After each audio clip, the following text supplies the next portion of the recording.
The day had been long, and the crowds had gathered around Jesus to hear his teachings and witness his miracles. He had just performed the incredible miracle of feeding over 5,000 men, plus women and children, with just 5 loaves of bread and 2 fish. The people were amazed, and the disciples, too, were filled with awe at what they had just seen. But as evening fell, Jesus knew that the time had come for his disciples to take a journey of their own. He sent the disciples ahead in a boat, instructing them to sail across the Sea of Galilee while he went up a mountain to pray alone. The disciples, still processing all that had happened, obeyed him, stepping into the boat and setting off across the lake. They knew Jesus would join them later, but for now they had no idea what was waiting for them on the open water.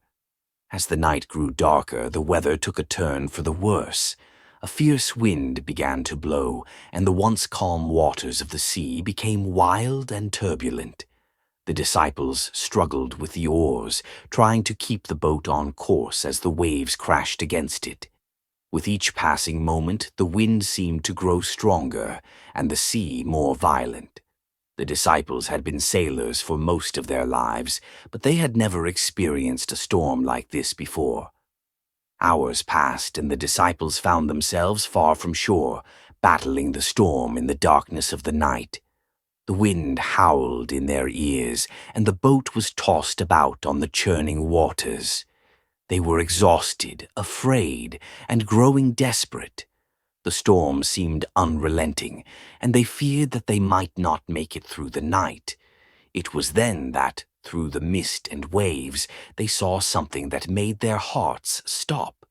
A figure was walking toward them on the water. In the chaos of the storm, they could barely believe their eyes.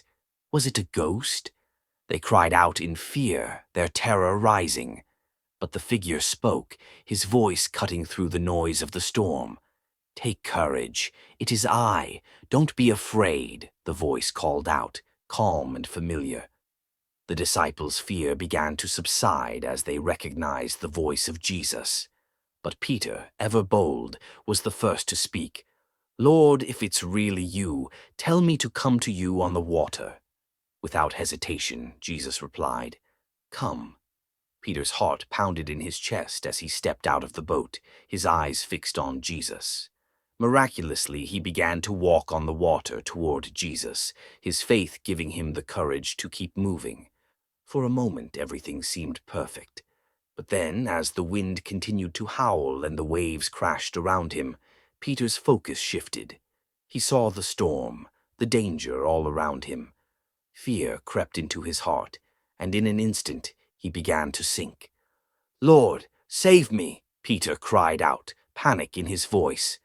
Immediately, Jesus reached out his hand and caught Peter, pulling him up from the water. "You of little faith, why did you doubt?" Jesus asked gently. With Peter safely in the boat, the storm miraculously stopped. The wind died down and the sea became calm. The disciples, filled with awe, fell to their knees and worshipped Jesus. "Truly, you are the Son of God," they said in reverence. And in that moment, the disciples understood the deeper truth of who Jesus was. He wasn't just a man who performed miracles. He had the power to command nature itself. With hearts full of faith and wonder, they realized that no storm, no matter how fierce, could ever stand in the way of Jesus' power and love.